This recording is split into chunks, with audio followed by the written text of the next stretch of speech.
గుల్లట్ల YouTube ఛానల్కి స్వాగతం సుస్వాగతం. ఈరోజు నేను మా ఇంట్లో పాలు విరిగిపోయాయి. సరే పోన్లే, పనీరు కంటే కూడా రసగుల్లా చేస్తే బాగుంటుందని అనిపించి రసగుల్లా తయారు చేద్దామని ఆ పాలన్నీ కూడా విరిగిపోయినవి ఇలా గుడ్డలో వేసి శుభ్రంగా వడగట్టేసి గట్టిగా నీళ్ళన్నీ పిండేసి చెయ్యాలన్నమాట. ఇలా గట్టిగా వచ్చేస్తుంది అనమాట, ఇలా పొడపడలాడుతూ.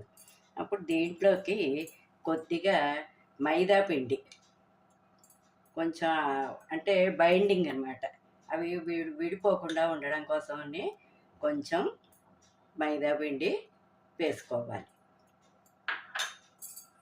వేసుకుని ఇలా కలిపేసుకోవాలి.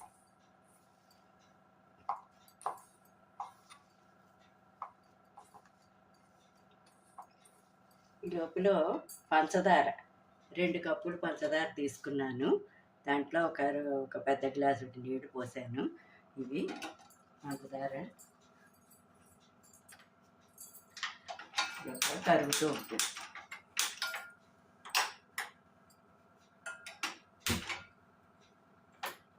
పంచదార పెట్టేసుకున్నాం కదా, కరుగుతూ ఉంటుంది. లోపల ఈ పిండిని మనం ఇలాగా బాగా కలిపేసుకుని మైదా పిండి, దీంట్లోకి మనం పటిక బెల్లం చిప్స్ ఉంటాయి కదా, మనం ఇలా ఉండ చేస్తున్నప్పుడు ఆ చిప్స్ మధ్యలో పెట్టి దాన్ని ఇలా నొక్కాలన్నమాట. బాగా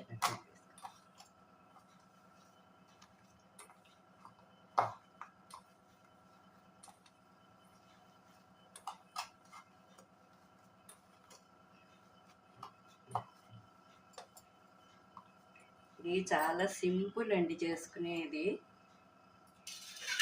ఈ రసగుల్లా అన్నది ఇలా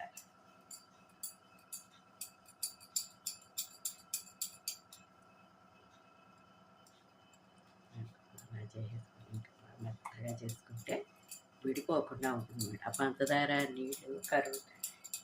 కరిగాక నీళ్లు మరుగుతూ ఉంటే ఇవి ఆ నీళ్ళల్లో వేసుకోవాలన్నమాట. ఈ రసగుల్లాలన్నీ అలా చేసి పెట్టుకోవాలి.